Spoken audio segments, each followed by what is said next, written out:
Hello बच्चों, welcome to my channel concept of chemistry. तो आज हम शुरू करने जा रहे हैं बहुत ही इम्पोर्टेंट टॉपिक जिसका नाम है केमिकल बॉन्डिंग। केमिकल बॉन्डिंग आपके क्लास 11 के अंदर बहुत अच्छा खासा वेटेज रखता है। मोर ओवर अगर सिर्फ 11th की बात ना करें तो competitive exam point of view जैसे IIT JEE मेंस के अंदर और एडवांस के अंदर इनका अच्छा खासा वेटेज आपको देखने को मिलता है। जैसे कि अगर मेंस की मैं अगर बात करूँ तो यहाँ आपको तकरीबन 3 से 4 सवाल देखने को मिल जाएंगे, यानी इसका वेटेज 3 to 4% तक आपको मिल जाता है। और अगर मैं एडवांस की बात करता हूँ तो आपको समटाइम्स 7 और समटाइम्स 8 क्वेश्चंस भी देखने को मिल जाता है, यानी अगर परसेंटेज में बात करें तो दैट इज 7 to 8%। तो चलिए इंट्रोडक्शन से शुरू करेंगे।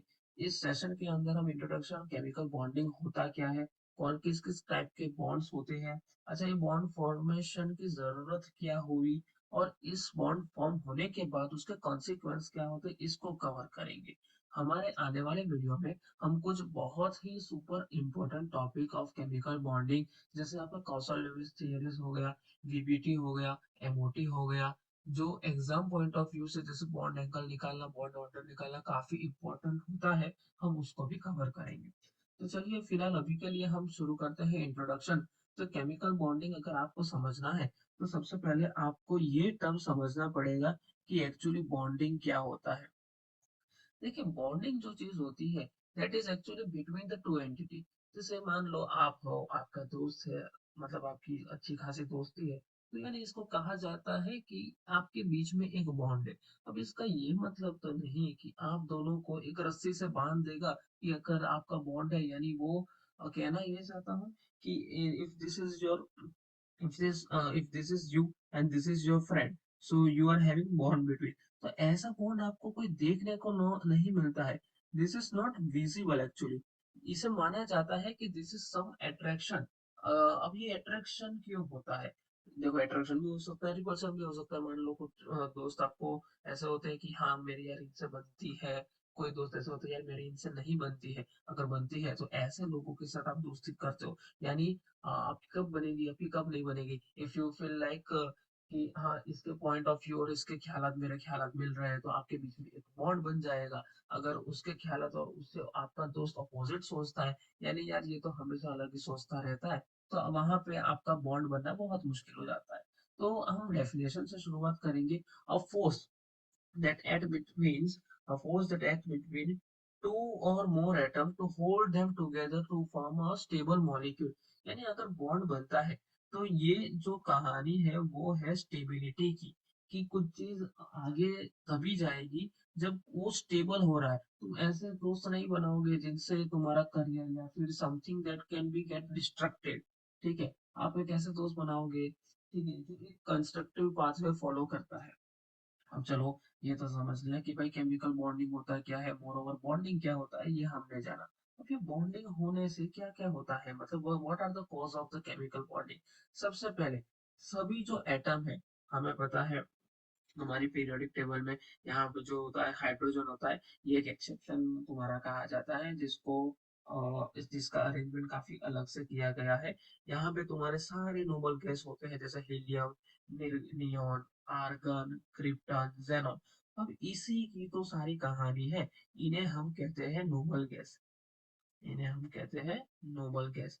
अब सारे जो एलिमेंट्स है इन द पीरियोडिक टेबल, उन सब को नोबल गैस जैसा बनना है। नोबल गैस बहुत ही स्टेबल कॉन्फ़िगरेशन होता है।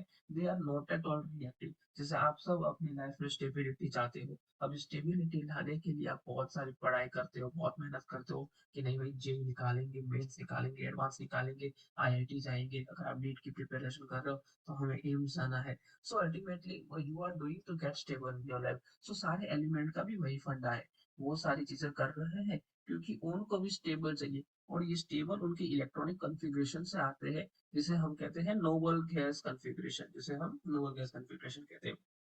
ठीक है। मोरोवर अगर आपने कक्षा 10वीं में सीखा है कि हम इलेक्ट्रॉन को फिलिंग कैसे करते हैं, तो अगर मैं आपको एग्जांपल दे दूं सोडियम का, तो इसके अंदर आप K shell, L shell, M shell, ठीक है, तो यहाँ पे के में मैक्सिमम 2 आते हैं, एल के अंदर 8 आएंगे और एम के अंदर 1 आएंगे। ठीक है, तो बॉन्डिंग के अंदर हमेशा बॉन्ड फॉर्मेशन के अंदर आपके आउटर मोस्ट इलेक्ट्रॉन्स ही पार्टिसिपेट करते हैं। ये होते हैं तुम्हारे inner most, these are nothing but inner most electron, जो बॉन्डिंग के अंदर पार्टिसिपेट नहीं करते हैं। So does not participate in bonding. ठीक है, तो इसका आउटर शेल कहाँ होगा, ये एम। ठीक है, जिसके अंदर एक इलेक्ट्रॉन है। अगर आप देखोगे तो अगर इसके पास 2 और 8 होता तो ये तकरीबन ये नियोन की तरह बन जाता। और नियोन एक नोबल गैस है, नियोन एक नोबल गैस है। तो जो सोडियम है तुम्हारा नियोन की तरह बनना चाहता है, इसीलिए जो अल्काली अल्कलाइन अर्थ मेटल है, जैसे ये सोडियम तुम्हारा अल्काली मेटल कहते हैं, वो हमेशा +1 चार्ज में स्टेबल होता है। इसीलिए इसका रीजन है कि जैसे कंपाउंड जैसे NaCl तुम्हारे बन जाते हैं।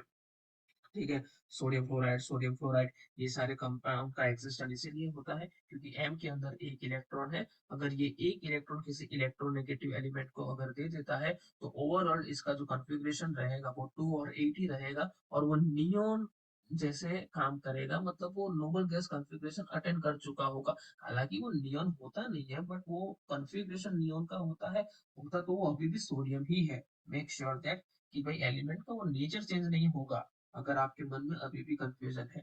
ठीक है, अब इन सारी चीजों के होने के कारण एक चीज और होती है कि भाई ये बहुत ही स्टेबल मॉलिक्यूलर स्टेट के अंदर चला जाता है। ठीक है, कि भाई तुम्हारा NaCl हो गया, या फिर मैं अल्कलाइन अर्थ मेटल जैसे मैग्नीशियम क्लोराइड। ठीक है, क्योंकि मैग्नीशियम यहाँ पे आपका +2 के अंदर स्टेबल होता है, और इसका भी इलेक्ट्रॉनिक कॉन्फ़िगरेशन में अगर Mg का कहूँ तो that will be like 2,8,2।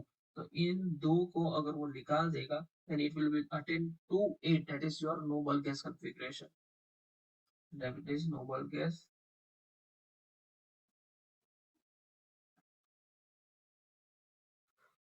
configuration। ठीक है, तो चलिए हम आगे बढ़ते हैं थोड़ा।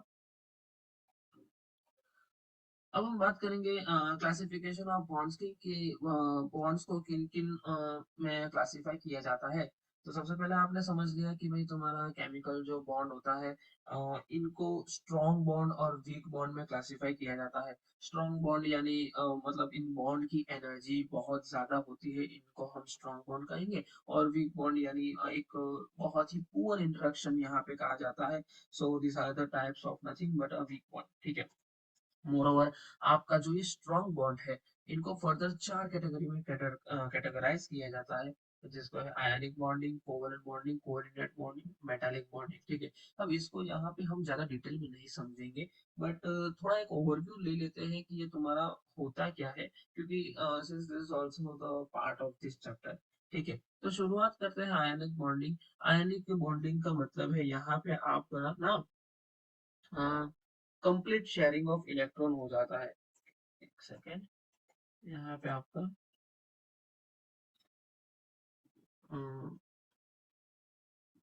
कंप्लीट शेयरिंग ऑफ इलेक्ट्रॉन्स, यानी जैसे कि मैंने बात किया कि आपका NaCl है, तो यहाँ पे सोडियम प्लस प्लस इलेक्ट्रॉन जो होता है, this electron is taken by Cl to form Cl minus. ठीक है, तो इसी से तुम्हारा जो कंपाउंड ओवरऑल कंपाउंड का फॉर्मेशन होता है NaCl सॉलिड। ठीक है, तो the bond between sodium and chloride here is ionic bond, जहाँ सोडियम अपना इलेक्ट्रॉन लूज कर देता है और वो इलेक्ट्रॉन क्लोरीन गेन कर देता है। तो इनसे ये बॉन्ड बनने का रीजन क्या है, कि यहाँ पे सोडियम ने एक इलेक्ट्रॉन दे दिया और वो नोबल गैस कॉन्फ़िगरेशन अटेन कर देता है। और क्लोरीन अगर एक इलेक्ट्रॉन ले लेता है, क्योंकि क्लोरीन एक हैलोजन है, और अगर इसने एक इलेक्ट्रॉन ले लिया तो वो भी नोबल गैस में चला जाएगा। यानी जो ये ओवरऑल कंपाउंड है वो एक स्टेबल कंपाउंड हो जाता है। ठीक है, तो this is under the category of the strong bond. अब आइए थोड़ा कोवलेंट बॉन्ड देखते हैं। देखो, अगर हमने जब कक्षा 10वीं में थे तो हमने इलेक्ट्रॉनिक कॉन्फ़िगरेशन पढ़े थे। हमने कहा था कि अगर आउटर मोस्ट में एक इलेक्ट्रॉन है तो वो इलेक्ट्रॉन लूज करना बेटर है कि गेन बाकी के क्योंकि वो ऑक्टेट रूल फॉलो करता है तो एक इलेक्ट्रॉन लूज करना बेटर था कि 7 इलेक्ट्रॉन गेन करना बेटर था। हाँ तो इजी हमें लगा कि 1 electron it is easy to lose, तो इसी तरह हमने सोडियम का एक इलेक्ट्रॉन लूज करवा दिया यहाँ पे। लेकिन जब कार्बन की बारी आई तो यहाँ पे ना कार्बन थोड़ा फंस सा गया कि अगर इसका इलेक्ट्रॉनिक कॉन्फ़िगरेशन देखें तो अगर K shell, L shell, M shell तो यहाँ पे 2 होता है, यहाँ पे 4 होता है। अब ये ऑक्टेट कंप्लीट करने के लिए दो चीज कर सकता है, या तो 4 इलेक्ट्रॉन वो ले सकता है या इस 4 को वो लूज कर सकता है। ठीक है, तो इन्हीं के केस में हम कोवेलेंट बॉन्डिंग पढ़ते हैं कि भाई 4 इलेक्ट्रॉन देना लूज करना, इसीलिए कार्बन ना तो वो इलेक्ट्रॉन्स लेता है ना तो वो लूज करता है। बट एक्चुअली एक नया फंडा आ जाता है जिसको हम कहते हैं sharing of electron. Sharing of electron यहाँ पे जो था कंप्लीट शेयरिंग था। कंप्लीट शेयरिंग के अंदर वो सोडियम ने अपना इलेक्ट्रॉन लूज किया। Now that electron is not a part of that sodium atom और सोडियम एंटिटी। ठीक है, बट यहाँ जो कार्बन जो चीज है वो आपका इलेक्ट्रॉन शेयरिंग में काम करता है। जैसे कि मैं एक एग्जांपल ले लेता हूँ, मीथेन। ठीक है, हमें पता है मीथेन यानी आपका एक CH4 मॉलिक्यूल हो जाता है। यहाँ कार्बन के पास 4 बॉन्ड हो जाते हैं। ठीक है, अब इसके पास अगर नोबल गैस कॉन्फ़िगरेशन अटेंड करना है तो इसको 4 और चाहिए किसी भी तरह। तो यहाँ पे हाइड्रोजन आता है, हाइड्रोजन के पास एक इलेक्ट्रॉन रहता है। ठीक है, अगर हाइड्रोजन को भी नोबल गैस कॉन्फ़िगरेशन अटेंड करना है तो उसको भी एक इलेक्ट्रॉन की आवश्यकता है। तो वो क्या करते हैं कि it actually takes the one electron from the carbon. सारे ही हाइड्रोजन एक इलेक्ट्रॉन कार्बन के साथ शेयर कर देते हैं। ठीक है, वेरस वेरस कार्बन जो है अपने 4 इलेक्ट्रॉन्स, वेरस हाइड्रोजन के 4 इलेक्ट्रॉन इन सब को शेयर कर देता है।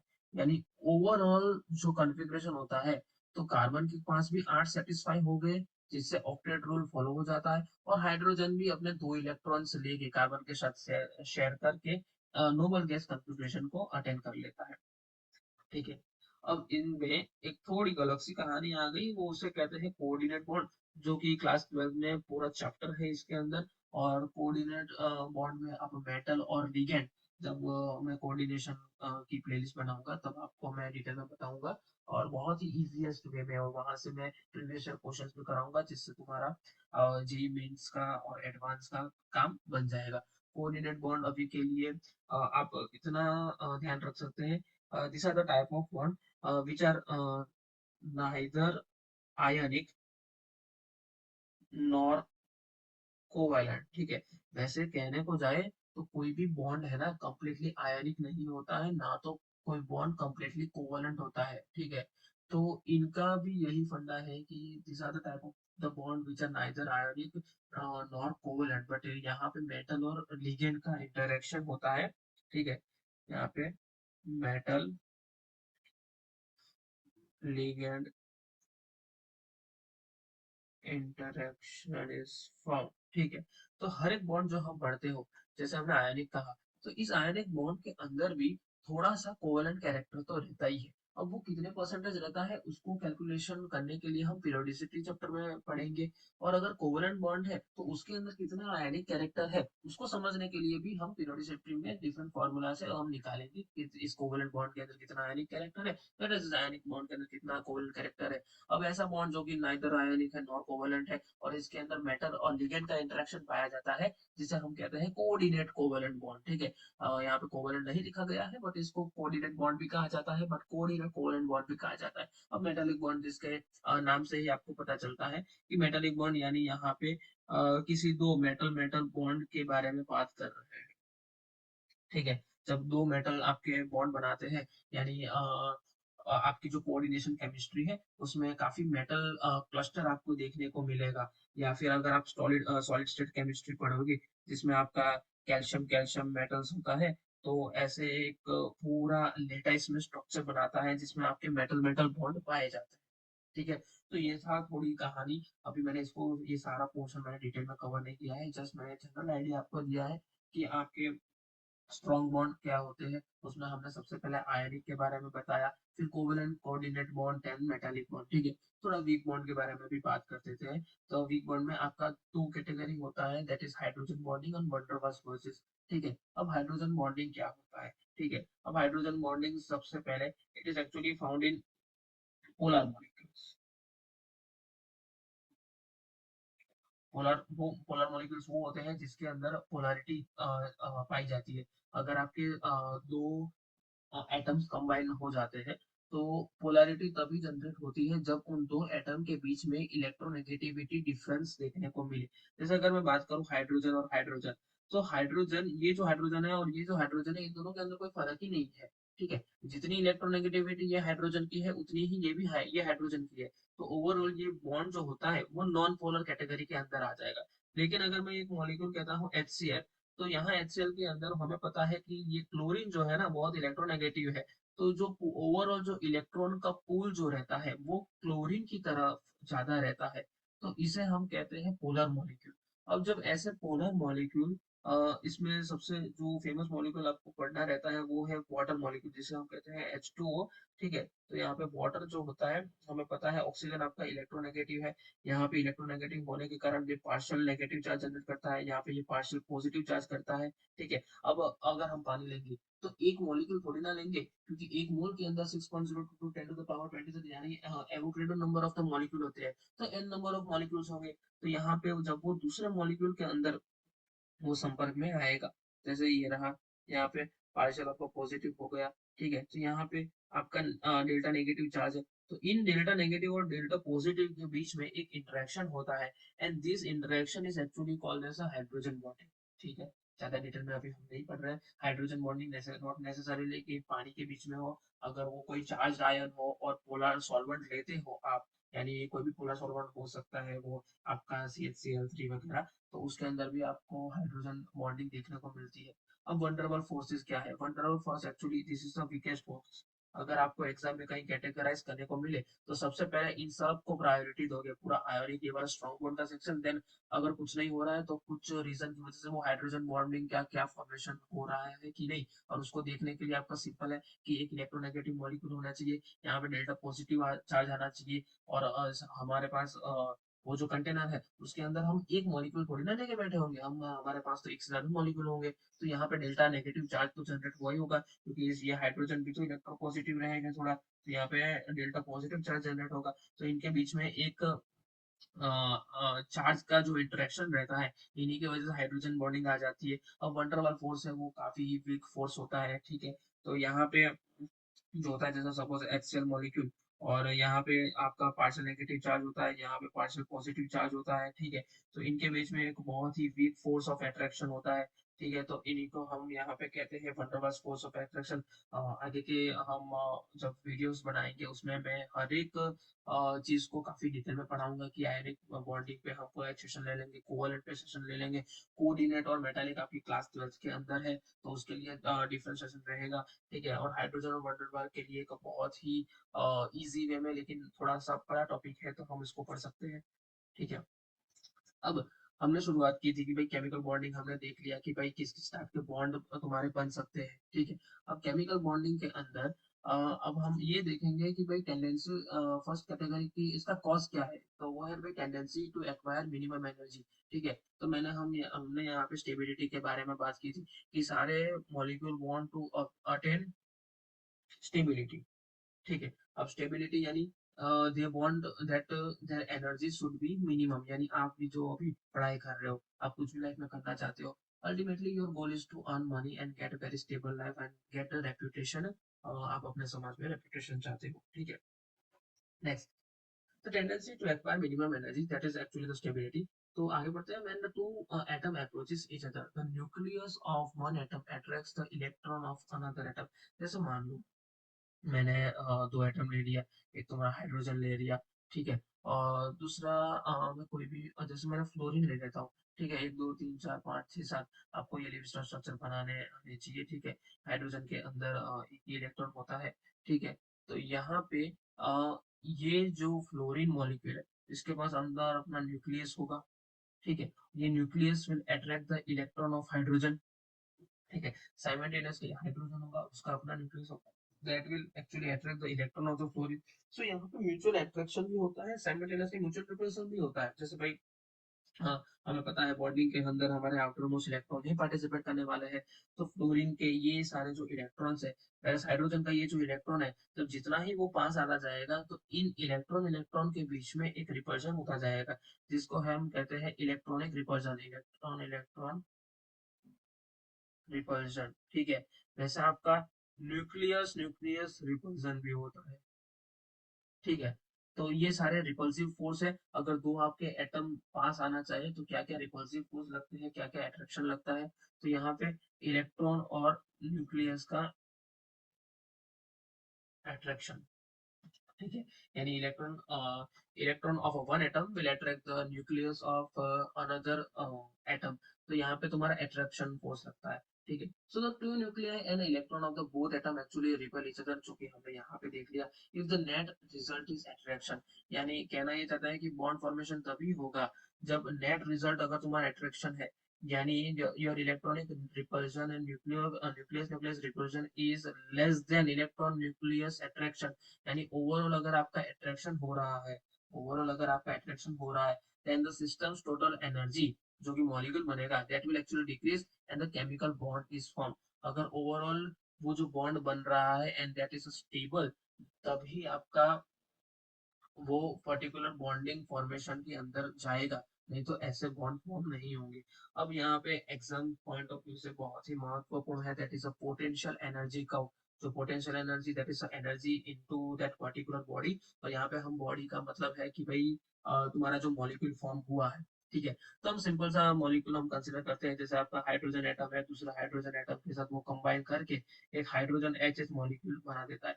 अब यहाँ पे ये जो बॉन्ड बढ़ता है, तो जब हाइड्रोजन मॉलिक्यूल दूसरे हाइड्रोजन मॉलिक्यूल से बहुत, hydrogen atom sorry, hydrogen atom दूसरे हाइड्रोजन एटम से बहुत क्लोज है, तो यहाँ पे पाया जाता है कि इलेक्ट्रॉन इलेक्ट्रॉन प्रोपल्सन और न्यूक्लियस न्यूक्लियस का रिपल्सन बहुत ही ज्यादा होता है। ठीक है। So maximum repulsion is found. तो हाँ, मैक्सिमम रिपल्सन आपको मिल जाता है, और इसका रिजल्ट ये भी है कि इसका पोटेंशियल एनर्जी जो है तो वो काफी ऊपर है। ठीक है। वंस जैसे इनके बीच में डिस्टेंस बढ़ने लगता है, जैसे यहाँ पे थोड़ा सा डिस्टेंस बढ़ गया, ठीक है, तो यहाँ उनकी एनर्जी मिनिमाइजेशन पे आ जाती है। जैसे यहाँ पे तो ओवरलैप ही हो जा रहा है, तो बहुत ही खतरनाक सा इनका रिपल्सन होगा। यहाँ पे रिपल्सन कंपेरेटिवली कम होता है। ठीक है। अगर यहाँ की बात करें, ठीक है, तो और भी कम होता। और this is actually the point, वहां पे तुम्हारा इक्विलिब्रियम अटेन हो जाता है। क्या हो जाता है? इक्विलिब्रियम। इक्विलिब्रियम का मतलब है कि mutual attraction is equal to the mutual repulsion. ये एक ऐसी बॉन्ड लेंथ जहाँ पे attraction is actually equal to repulsion. तो हम जो बॉन्ड लेंथ कहते हैं ना, वो इसी को कहते हैं कि एक ऐसा स्टेबल स्टेट है जहाँ पे अट्रैक्टिव फोर्स तुम्हारे रिपल्सिव फोर्स के इक्वल हो जाते हैं, उसी को हम बॉन्ड लेंथ कहते हैं। तो हम जो कैलकुलेशन में लाएंगे, और या फिर हमारे पास जितने भी एनसीईआरटीज के अंदर फैक्चुअल डेटा मिलते हैं, वो हमें इक्विलिब्रियम बॉन्ड लेंथ के मिलते हैं। अगर मोर अगर आप और भी इसको यहाँ पे एनर्जी जैसे मिनिमाइज है, अगर आप इसको और दूर ले जाना चाहते हो, तो at some point of time क्या होगा कि ये जो mutual actually attractive force decreases, this attractive force decreases.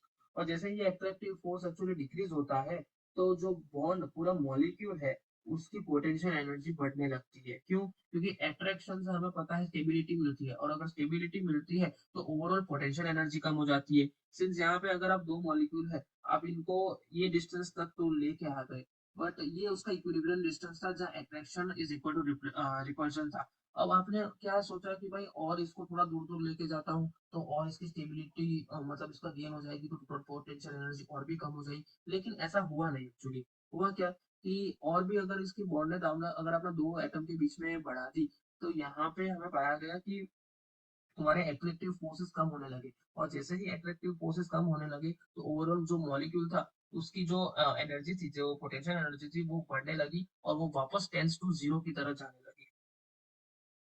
ठीक है। Now the cause of the chemical bonding. कि भाई केमिकल बॉन्डिंग होने के रीजन क्या है। सबसे पहले tendency to acquire the noble gas configuration, हम सबको पता है कि नोबल गैस काफी आपके स्टेबल रहते हैं इसीलिए। And second, the atom combines to acquire noble gas configuration, उसमें जो आउटर मोस्ट इलेक्ट्रॉन है वही पार्टिसिपेट होते हैं बॉन्ड फॉर्मेशन के अंदर, और जो इनर गैस एलिमेंट है वो पार्टिसिपेट नहीं करते हैं। And they will have the more electronic configuration, hence will have the minimum energy। ठीक है, तो ये वही चीज है जो मैंने पहले आपको बताई थी। अब थोड़े से हम क्वेश्चन प्रैक्टिस भी करेंगे जो आपके जेडब्ल्यू मेंस में पूछे गए हैं, और इसी पोटेंशियल एनर्जी के डायग्राम के ऊपर इन्होंने सवाल बनाया है। तो ये आपको सितंबर 2020 के शिफ्ट 1 में ये सवाल दिखा था। तो सवाल क्या था एक बार पढ़ लेते हैं। तो intermolecular potential energy for the molecule A B C and D given below suggested. तो मैंने कहा था कि भाई जितनी पोटेंशियल एनर्जी तुम्हारी कम है ना, उतनी तुम्हारी बॉन्ड की स्टेबिलिटी उतनी ही ज्यादा होगी। यानी ऐसे जो बॉन्ड होते हैं वो काफी फेवरेबल होते हैं। अब इन्होंने ऑप्शंस में क्या दिया है, क्योंकि हम तो ऑप्शन के बेस पे डिसाइड करेंगे कि क्या चल रहा है। A bond has a large bond enthalpy. अब यहाँ पे बॉन्ड एंथैल्पी अभी तक मैंने पढ़ाया नहीं है, तो इसका फैक्टर नहीं आता है, लेकिन enthalpy is actually nothing but the form of the heat. अब एडी की बात करते हैं। AD has a shortest bond length. ठीक है, एडी, अगर एडी की शॉर्टेस्ट बॉन्ड लेंथ का मतलब है कि बॉन्ड काफी स्ट्रॉन्ग है। If bond is short, bond तुम्हारा शॉर्ट कब होता है, जब वो काफी स्ट्रॉन्ग हो। ठीक है, यानी उसके अंदर डबल और ट्रिपल बॉन्ड का इन्वॉल्वमेंट हो। तो यहाँ पे ऐसा चीजें नहीं है, तो एडी शॉर्ट नहीं होगा। ओवरऑल इसकी पोटेंशियल एनर्जी भी हाई है, तो ये बॉन्ड शॉर्ट भी नहीं हो सकता। D is more electronegative than other atom. ठीक है, इलेक्ट्रोनेगेटिव इसके बारे में हम कुछ कह नहीं सकते क्योंकि ये इलेक्ट्रोनेगेटिव नहीं है। ओवरऑल अगर ये इलेक्ट्रोनेगेटिव होता तो बॉन्ड के अंदर स्टेबिलिटी भी पाई जाती, तो लेकिन इसकी तो पोटेंशियल एनर्जी भी ज्यादा है। अब AB हैज स्टिफेस्ट बॉन्ड। अब स्टिफेस्ट बॉन्ड का मतलब है कि यहाँ पे AB के पास ना स्ट्रॉन्ग बॉन्ड है काफी। हाँ, तो बात सही है, क्योंकि यहाँ का जो AB जो है ना वो सबसे वेरी लेस पोटेंशियल एनर्जी में है। ठीक है, सबसे कम पोटेंशियल एनर्जी है, यानी बॉन्ड आपका जो है वो काफी स्टेबल है। अगर काफी स्टेबल जो बॉन्ड होता है वो आपका स्ट्रॉन्ग बॉन्ड की कैटेगरी में आता है, और ऐसे जो बॉन्ड होता है वो आपके स्टिफेस्ट होते हैं। ठीक है, so in this case option D is correct.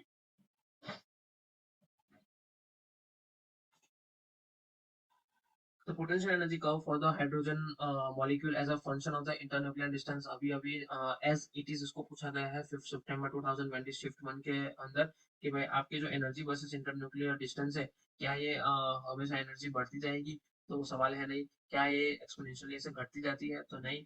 क्या एक सम पॉइंट पे वो बढ़ जाती है फिर नीचे आ रही है, नहीं, क्योंकि जब जब हमें पता है इंटरन्यूक्लियर डिस्टेंस सबसे ज्यादा कम होता है तो वहां पे तुम्हारा रिपल्सिव फोर्स बढ़ जाते हैं। और हमने देखा था this was a somewhere point जहाँ पे आपकी इक्विलिब्रियम बॉन्ड लेंथ मिलती है। और अगर इक्विलिब्रियम बॉन्ड के आगे अगर हम तुम डिस्टेंस बढ़ाते हो, तो नेट आपका ना अट्रैक्शन तो होता है, बट यहाँ पे आपका अट्रैक्शन जो होता है ना, अट्रैक्शन वो आपका डिक्रीज हो जाता है, और डिक्रीज होने के कारण आपकी ओवरऑल पोटेंशियल एनर्जी आपकी बढ़ती जाती है। So in this D graph is correct stands for the potential energy curve for the H2 molecule. इस वीडियो के लिए इतना ही। मिलते हैं अगले लेक्चर के। Thank you so much.